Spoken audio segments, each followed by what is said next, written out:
Hello and welcome to the Redmen TV and another edition of the Extra Time Show. We start this week's show with the brilliant news that the Messiah has returned. Steven Gerrard is back. He's got a coaching role at the academy and it's come full circle for him.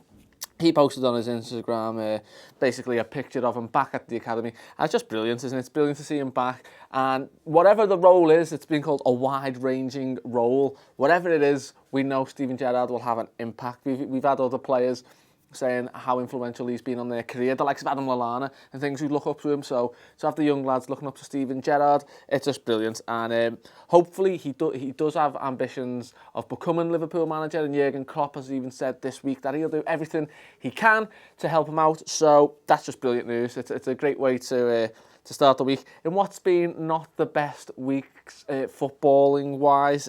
Simon Mignolet posted on Twitter, said, "Disappointed with the result today. These fans travelled 750 kilometres to support me and tried to pick me up." Yeah, the loss to Swansea, not the best result. It's all been covered in the post-match stuff, but it kind of makes you wonder. We had John Aldridge. He posted on Twitter saying it makes the next two games. This is the Extra Time Show, and you're just cutting me up here. The big guys are here, aren't we? Shh. We're gonna go and record Lewis while he's doing the Extra Time Show. Don't tell him. This is on Snapchat. I'm on Instagram. It's really weird, the multi-platform. Let's go! Quick. You've only got 10 seconds, I've got 20. There's Lewis! Quick, he's filming! Lewis is filming, he's doing a great job! As we were saying before we were rudely interrupted, John Aldridge posted on Twitter, said it makes the next two games massive for our season. Go for the cups and top four. Can't see us catching Chelsea now, but let's go again. So I ask you, have our expectations lowered because of these results? Should we just be focusing on the cups? Would we take fourth place and the League Cup? Let me know your season's expectations after the loss like that. But John Aldridge also said, getting stick for throwing Matip up front from Nuggets. It was with two minutes to go in desperation, not 22 minutes. Get back in the woodwork, and that's aimed at Man United fans, of course, who love watching this show, apparently, because last week the show was live for about 3 minutes and we already had the Manx comment, so that's just in there for you lot. It did make me wonder, though, should Liverpool be looking at a target man? Like, we've got rid of Benteke for a reason, but when teams are sitting back so deep and all you can do is kind of cross it, would we need like a friggin' Peter Crouch, for want of a better player? Jamie Carragher also posted on Twitter the wind-up this week saying, "Well done to Wayne Rooney, a great achievement, 250 goals at Man United and to be their leading goal scorer. Even better that he's a Scouser." It is brilliant. And that's coming from Jamie Carragher, who is a top Scouser, and if anything, he's like Bootle's hero, because if it not for Jamie Carragher, would people from Bootle be considered Scousers? I don't know, but they are because of Jamie Carragher. Do we need a big man up front, though? That's not a question we should be asking at Liverpool, but it's come to light over the past few weeks. But as Aske says, it doesn't look like we will be signing anyone in January. He said, "We can't even need to accept the fact we're not going to sign anyone in the January window. Klopp just seems to want to promote from within." So if we have a look at who we've got in the under-23s, we know Matip played an hour in the previous game. Moreno got time, Joe Gomez, Ben Woodburn, Kev Stewart and Shea Ojo. Shawnee Isaac said, "We need Ojo, mate. Get rid of this guy." I think me, not Ojo. He's not funny at all. Watch the stand-up, mate, who's asked. 3-0 win against Ipswich. Paulo Alves with the first goal, and Ryan Brewster on his under-23 debut. He got a goal as well. He's an absolute goal-scoring machine for the under-18, so it's nice to see that he can get a goal on his debut.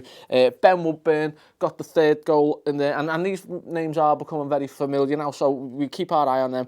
And one downside to that game, it looks like Grujic might have done his hamstring and he could be out for a while. Don't know if that was in training or not.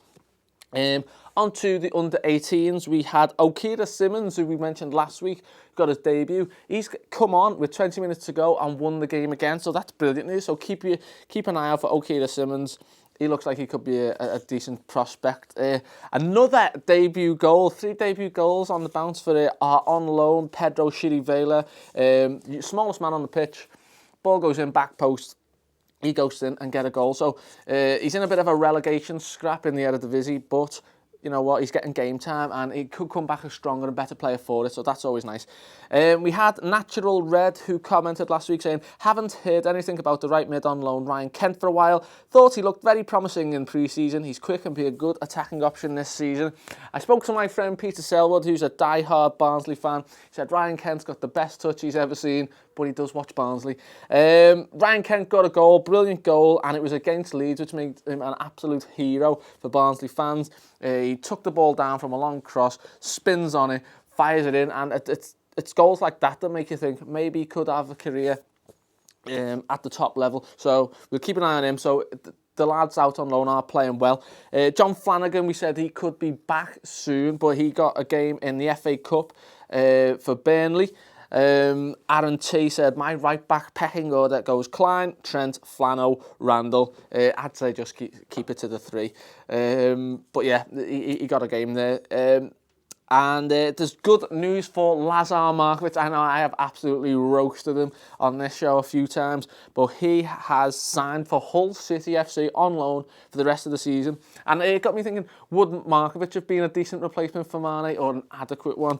He's gone to Hull, so that's not even a question anymore. And I would like to see him doing well for Hull. Hull are playing Manchester United in like twice in the next 3 or 4 games, so I'd like to see him get a goal there. On to the transfer target of the week. You know the score by now. If you mention it in the comments, I'll give them a look.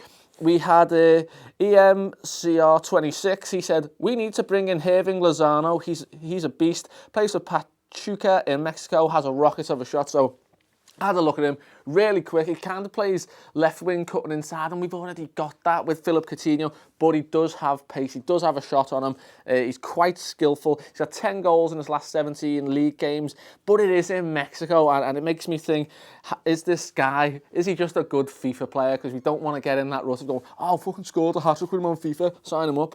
Can he cut it in the Premier League? I don't know. I wouldn't risk it up to now. And it's only a quick show, so we move straight on to the comments of the week. And unfortunately, we haven't got another stand-up, but we still have got the trolls, and that's why we love you. We had Sir Klopp said, your head is too big for your body. Get a new body. Mate, nothing wrong with this. And Rojo Boxador said, if I was Lewis, I'd replace the head. Fair enough. Joe Navijo put, fuck off, Lewis. Thanks, Joe. Cheers for the support, mate. And Ivor Scrotumic, what a name, Scrotumic. Can't agree with the Mane commenter said, we want Mane to do well. We want him to win the African Cup of Nations, seeing as he's fucking out there.